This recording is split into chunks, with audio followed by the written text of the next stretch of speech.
Selamat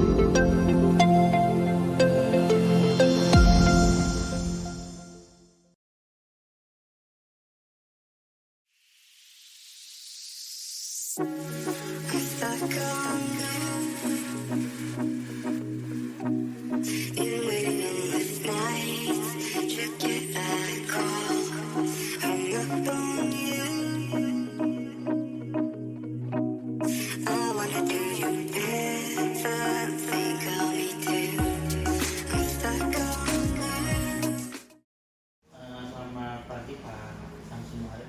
Selamat pagi.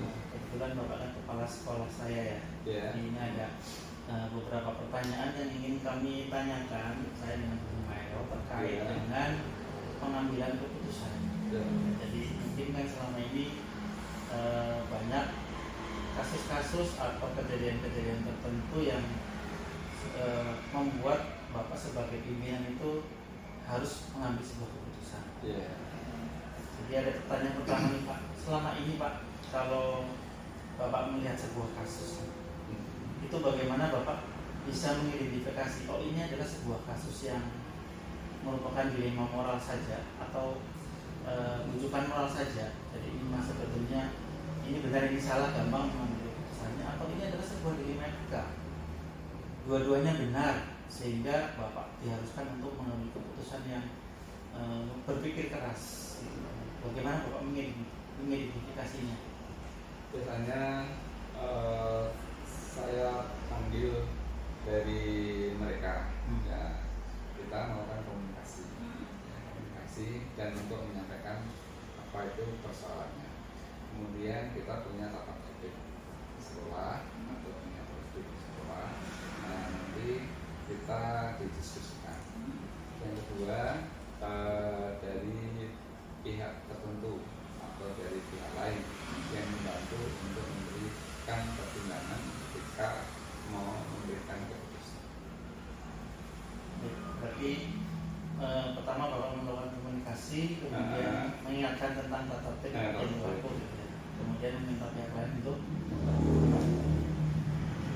Baik Pak, pertanyaan kedua Pak ya. Selama ini Pak, Bapak ini juga mengambil keputusan ini bila ada kasus yang tadi ya, yang benar-benar yang dilema etika itu, Bapak ini biasanya di mana langkah mengambil keputusannya? Setelah kita berkomunikasi, nanti kita mempertimbangkan dengan kultur budaya yang ada di kita, budaya kita ya. Jadi dengan pertimbangan itu nanti kita membuat keputusan untuk mempertimbangkan manfaat jangka panjang dan berdampak baik untuk semua. Jadi meninjau kultur budaya keputusannya nanti berdampak panjang yang baik. Jangan sampai menurutkan emosi. Ya, jadi harus bisa mengontrol emosi juga sehingga memang keputusan itu baik untuk semua. Baik Pak. Ini pertanyaan berikutnya Pak ya. Hal-hal apa saja yang selama ini Bapak anggap efektif dalam mengambil keputusan pada kasus-kasus yang berkaitan dengan dilema etika? Yang paling efektif dalam membuat keputusan itu biasanya kita melihat tadi Pak ya, SOP atau ya. Nanti kita dengan mempertimbangkan SOP dan SOP itu kita akan berkeputusan terkait dengan persoalan yang bersangkutan tadi. Hanya saja tadi ya, kita komunikasi dulu, minta pertimbangan orang buat keputusan sehingga keputusan itu memang bermanfaat untuk semua. Baik, sepertinya pertanyaan akan dilanjutkan ke Bu Mayo yang selanjutnya. Baik, silakan Bu Ustaz. Lanjutkan ya Bapak Punten. Iya. Jadi hal-hal apa saja yang selama ini merupakan tantangan dalam pengambilan keputusan pada kasus-kasus dilema etika? Tantangannya itu tantangannya tuh ini ya, apa tuh satu waktu ya. Waktu ya Bapak Waktu ya. ya. Kita tidak banyak bertemu dengan banyak guru ya, jadi kita tidak atau siswa atau staff kita tidak banyak tahu proses, paling melalui monitoring. Yang kedua, kadang kita masih menggunakan perasaan ya, ada kontrol emosi. Nah itu yang kadang menjadi tantangan kita untuk membuat keputusan. Tetapi setelah itu kan ada tertib dan ada SOP, sehingga nanti kita bisa membuat keputusan lebih baik. Jadi waktu ya Bapak ya. Iya. Selanjutnya, apakah Bapak memiliki sebuah katakanlah atau jadwal tertentu dalam sebuah penyelesaian kasus dilema etika? Apakah Bapak langsung menyelesaikan di tempat atau memiliki sebuah jadwal untuk menyelesaikannya? Bentuk atau prosedur seperti apa yang Bapak jalankan? Biasanya sifatnya sengketa, ya artinya tidak terjadi persoalan itu. Oh, iya. Ketika ada persoalan, kita segera langsung diselesaikan dengan cara satu memperhatikan takdir, kemudian apa tadi SOP, kemudian kita komunikasikan bersama dengan menggunakan kebiasaan-kebiasaan yang ada. Jadi tidak ada jadwal. Tidak ada jadwal ya Bapak ya. tertentu. Baik Pak. Kemudian Tapi yang terjadwal itu biasanya ada tindak lanjutnya, misalnya pertemuan berikutnya. Oh iya. Ya. Jadi tidak semua memang terjadwal, tapi kalau berlanjut biasanya dijadwalkan. Baik Pak. Kemudian selanjutnya, adakah seseorang atau faktor-faktor apa yang selama ini mempermudah atau membantu Bapak dalam pengambilan keputusan dalam kasus-kasus dilema? Ada biasanya Bapak minta pertimbangan orang-orang tertentu atau masyarakat untuk membantu menyelesaikan. Kalau di sini ya wakil atau TP dan sebagainya untuk membantu membuat keputusan atau membuat pertimbangan keputusan. Jadi ada ya Pak Ada. ya? Baik, yang terakhir nih Pak ya. Ya, Dari semua hal yang telah disampaikan nih, pembelajaran apa yang dapat Bapak petik dari pengalaman Bapak mengambil keputusan dilema etika? pertama itu bisa mengontrol emosi. Mengontrol emosi. Ya, harus bisa mengontrol emosi dengan persoalan. Yang kedua harus cepat diselesaikan. Harus persoalan. cepat ya Bapak ya. Ya, paling itu aja. Oke, yang paling terakhir mungkin Pak. Boleh nggak? Aturan atau kasih sayang Pak? Aturan kasih sayang. Kasih sayang. Luar biasa. Jadi kasih sayang Pak ya, bukan aturan ya Pak ya. Bukan. Alasannya kenapa Pak? Karena kasih sayang itu bisa membuat orang lebih mentaati aturan. Wis. Siap. Karena sayang, jadi ikutin aturan gitu Pak ya. Iya. Jadi nanti mengajaknya pakai kasih sayang.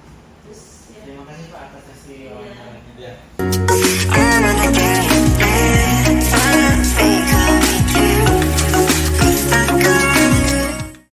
Bismillahirrahmanirrahim. Assalamualaikum warahmatullahi wabarakatuh. Waalaikumsalam. Selamat siang ya Pak. Perkenalkan saya Ahmad Fauzi gitu ya, dari SMA 5 Kota Serang gitu ya. Hari ini mau belajar tentang cara pengambilan keputusan gitu ya Pak. Ini ada teman-teman saya juga CGP yang angkatan 10 juga ikut wawancara dalam melihat proses pengambilan keputusan yang dilakukan oleh Bapak. Nah, ini ada teman saya namanya Bu Humairo, terus kemudian ini juga Pak Arif Widianto. Alhamdulillah kita bertiga dari SMA 5 Kota Serang, ini CGP angkatan 10, dan kebetulan alhamdulillah juga bisa bersilaturahmi sama Bapak untuk belajar cara pengambilan keputusan gitu ya Pak ya. Boleh Pak ya? Boleh, Mak ya. Oke. Nah, pertanyaan pertama ini Pak, pernah nggak Pak dalam Bapak memimpin di sekolah gitu ya, karena udah lama dengan beberapa sekolah Bapak, ada kejadian di mana Bapak itu sulit untuk mengambilkan keputusan gitu Pak, terutama antara ini benar gitu Pak, sehingga Bapak mengalami dilema. Ada nggak Pak kasus itu Pak? Kalau di lingkungan sekolah hal semacam itu banyak ya. Dan dalam konteks pengambilan keputusannya kita itu mempertimbangkan skala prioritas dan termasuk histori kalau itu dalam konteks lain. Dalam konteks yang lain juga kita akan analisa ya prioritas mana yang harus kita bukan ya, kira-kira begitu. Nah, sebagai contoh ya, saya akan memberikan suatu gambaran bahwa dalam lingkungan sekolah itu ada dua hal. Kursi siswa kurang, ya kan? Satu lagi, pintu toilet rusak. Itu dua-duanya butuh, ya kan? Butuh keputusan yang diambil dalam konteks layanan di sekolah. Nah, dari dua hal tersebut kita tentunya menganalisa ini mana dulu yang harus kita lakukan, kira-kira begitu. Dari dua hal, kursi anak kekurangan atau ada yang rusak dibandingkan dengan pintu toilet katakanlah itu juga rusak, kita akan memprioritaskan sarana kursi dulu. Walaupun dua-duanya itu juga sangat harus diselesaikan. Jadi kita lihat konteksnya, kita akan melihat prioritas utama dulu yang mana. Kalau bisa kedua-duanya kita selesaikan, tapi kalau itu kita harus memilih, harus salah satu, ya kursi dulu lah yang harus kita sediakan. Itu Pak Fauzi. Kemudian ini apa tadi, kita ambil contohnya kasus yang tadi memilih kursi atau pintu WC ya Pak ya. Kayak ini menarik juga ya, saya juga baru kepikiran gitu ya Pak. Ternyata itu juga dilema juga, bener ya. Apakah anak akan belajar jongkok gitu ya Pak ya di bawah, atau nanti mereka kamar mandi nggak ada pintunya ya kelihatannya. Nah tadi Pak untuk pengambilan keputusan itu Bapak akhirnya memilih mengadakan kursi ya Pak ya. Tapi di situ menurut Bapak ada nggak sih pelanggaran hukum? Kayaknya nggak ada ya Pak ya. Kalau dalam konteks itu pelanggaran yang disebut pelanggaran hukum tidak ada. Cuma dalam hal itu kita ngambil sikap begitu itu tentunya tidak setiap saat kita juga harus menyediakan untuk sarana yang dibutuhkan. Kira-kira begitu. Nah, itu adalah kebijakan dari kita mana yang harus didahulukan ya, menyangkut pelayanan kepada siswa itu yang utama dulu ya. Walaupun dua-duanya juga utama karena kita harus memilih, ya kita kasih dua gambaran itu, ya kita dahulukan untuk tempat duduk siswa dulu, karena itu langsung ke proses pembelajaran secara langsung di kelas, biar ada kenyamanan di situ. Nah Itu Bapak Uji. baik Pak, kalau misalkan tadi proses Bapak akhirnya memutuskan untuk menyediakan kursi ya Pak ya.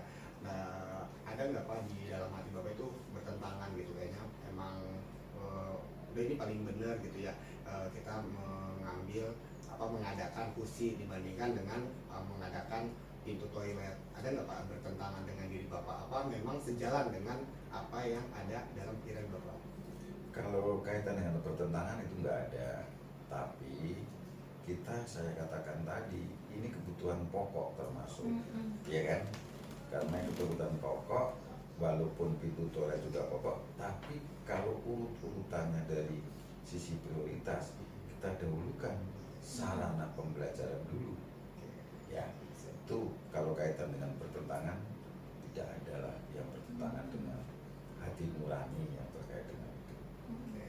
Lanjutkan sama. Mungkin lanjut ke saya Pak ya. Ya. Ini kan sekolah ini pasti tempatnya tempat masyarakat juga pastinya ingin mengontrol Pak ya. Bagaimana perkembangan sekolah ini, termasuk salah satunya tadi adalah sarana prasarananya Pak. Kalau misalnya dari keputusan Bapak itu tadi kita prioritasnya kursi dulu. Seandainya nanti ada misalnya media yang meliput misalnya Bapak mengabaikan atau misalnya lebih memilih untuk menyediakan kursi terlebih dahulu daripada pintu toilet gitu Pak, itu Bapak merasa keberatan nggak Pak kalau dipublikasikan? Sebaiknya hal semacam itu adalah kebutuhan dasar ya. Kalau katakanlah hal semacam itu sampai dipublikasikan, sebetulnya juga kurang bagus ya kan?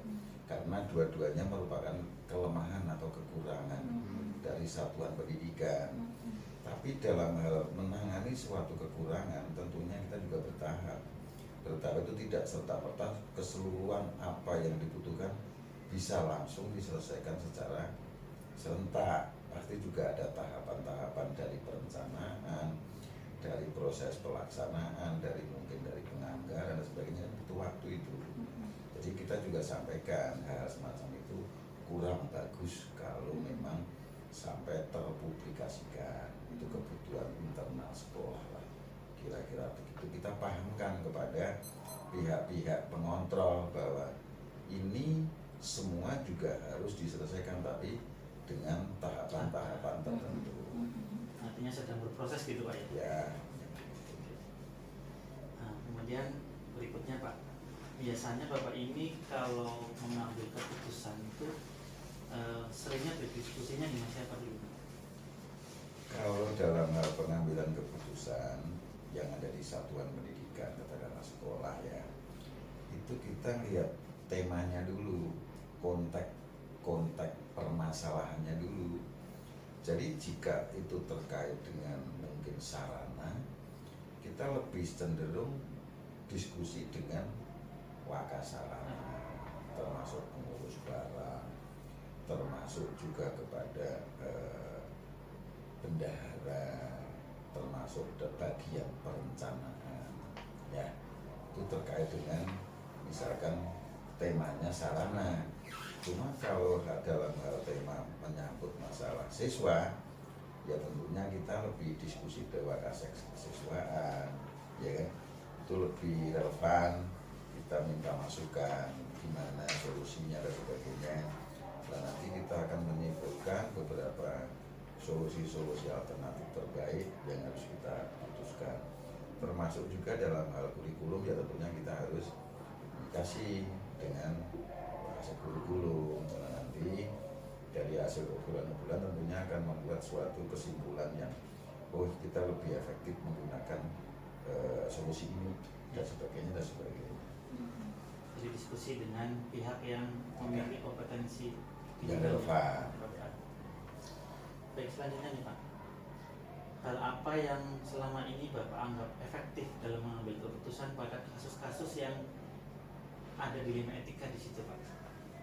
Jadi dalam hal kasus-kasus yang menyangkut dilema bahwa semua itu harus dilakukan, ya kedua-duanya mengandung unsur penting atau itu benar, itu salah satunya yang saya anggap efektif, yaitu kita mengidentifikasi tadi ya skala prioritas, ya skala prioritas lah, mana dulu kalau toh itu kedua-duanya belum bisa kejangkau atau belum jadi selesaikan secara langsung, kita pasti mengambil skala prioritas mana dulu ya. Itu lebih efektif dibandingkan kita harus menunggu kedua-duanya harus diselesaikan dalam waktu tertentu padahal itu kebutuhan saat ini.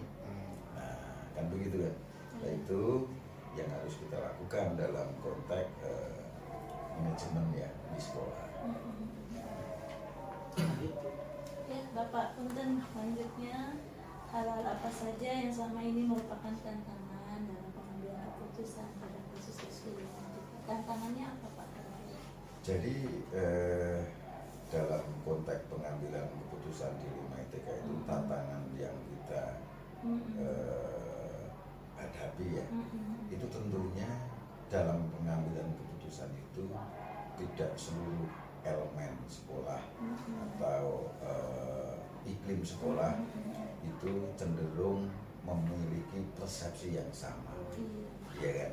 Itu bentuk tantangan. Tapi dari tantangan itu kita tetap harus memberikan semacam solusi dan penjelasan yang efektif ya pada iklim atau lingkungan sekolah yang ada bahwa kita mengambil keputusan semacam ini itu dampak dan efektifnya nanti dan manfaatnya itu dari hasil analisa ini lebih efektif dibandingkan mengambil keputusan yang mungkin beda dengan itu, kira-kira begitu. Baik, pertanyaan berikutnya, apakah ketika penyelesaian keputusan kasus itu tuh ada jadwalnya atau langsung diselesaikan ketika itu? Kalau kaitan dengan penjadwalan itu tidak ada, tapi dalam konteks suatu menyelesaikan suatu masalah itu bisa diselesaikan secara spontan, yang itu bisa diselesaikan kalau toh harus ya menghadirkan beberapa elemen atau instrumen yang lain, tentunya harus kita buat semacam jadwal. Kalau menyangkut butuh ya butuh instrumen atau elemen lain, atau harus mengundang termasuk dari unsur-unsur yang lain, misalkan penyelesaian masalah kenakalan siswa, tidak harus hari itu selesai tapi besok diundang lagi pihak-pihak terkait, misalkan orang tua atau wali dan sebagainya. Itu penjadwalan tentatif ya, tidak terjadwal secara pasti. Jadi tergantung dari sifat dan urgennya suatu tema itu ada, kira-kira begitu. Ya, baik Pak. Nih dari semua yang telah disampaikan nih, pembelajaran apa yang dapat Bapak petik dari pengalaman Bapak mengambil keputusan dilema etika? Boleh di-share Pak? Iya. Ya, dari dilema etika yang pernah kita lakukan, memang dalam hal pengambilan keputusan yang tadi pernah beberapa hal kita sampaikan, itu memang dibutuhkan suatu pemahaman kepada seluruh ya instrumen sekolah terkait dengan apa yang diputuskan.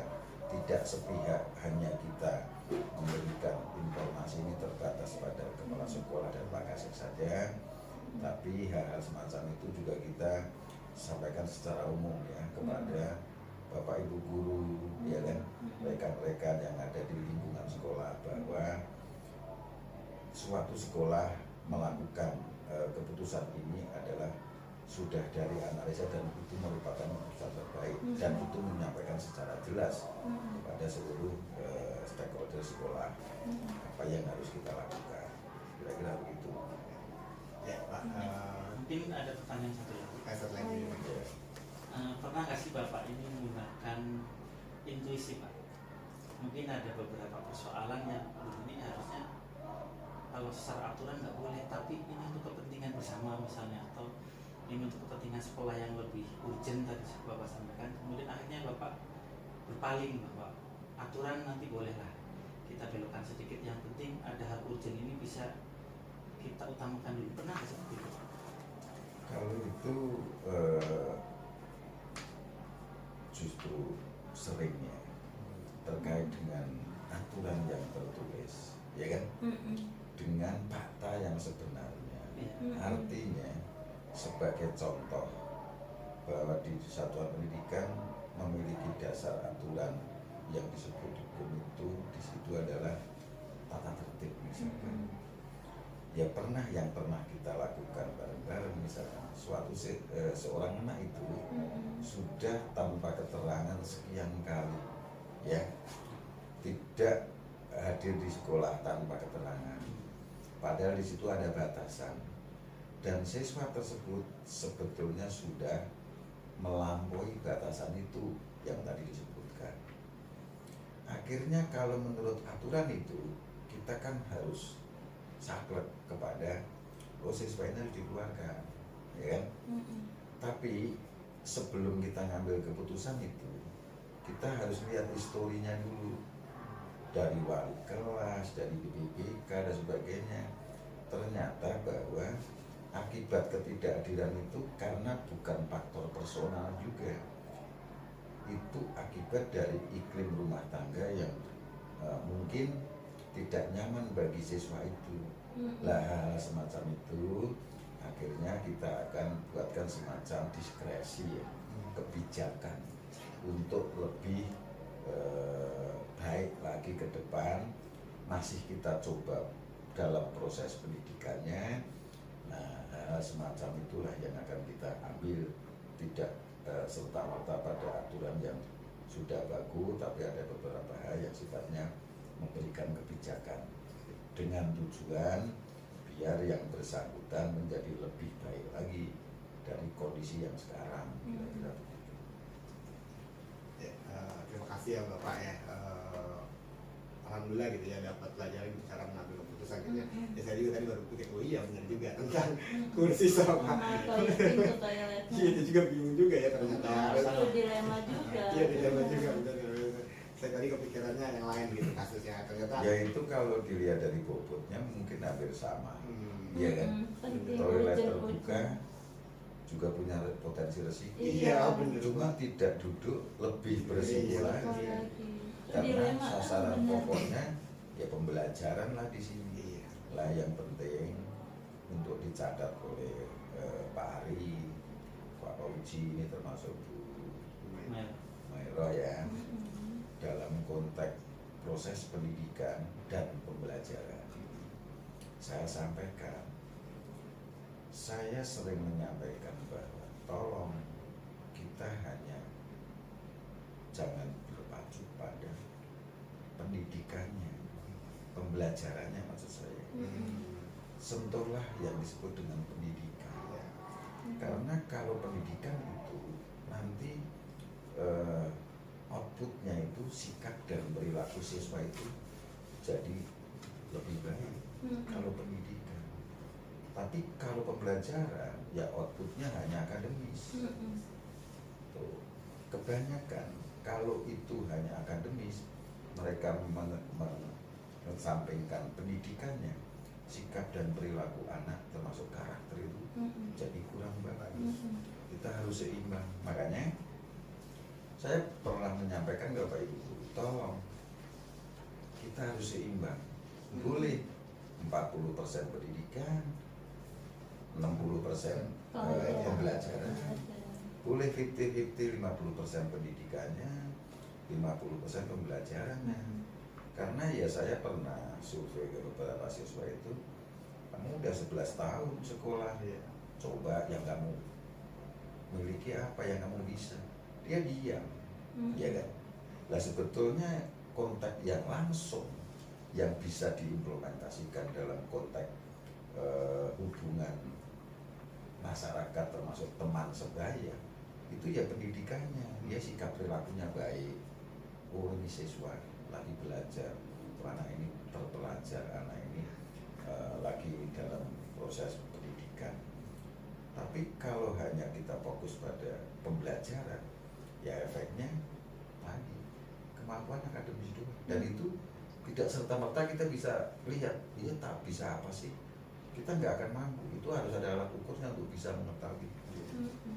Tapi kalau yang pendidikan kita bisa melihat langsung, oh perilaku sikap itu anak ini baik, oh gesturnya bagus kepada orang santun, itu langsung kita bisa ketahui.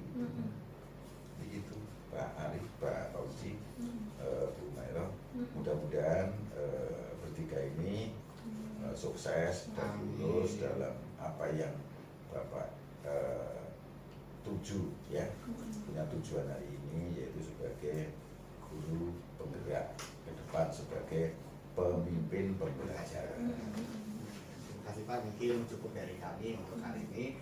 Mohon maaf terutama telah mengganggu gitu ya. Kita datang mengganggu gitu ya, mohon maaf Pak. Terima kasih dari kita cukup mungkin ya. Wabillahi taufiq wal hidayah. Assalamualaikum warahmatullahi wabarakatuh. Waalaikumsalam.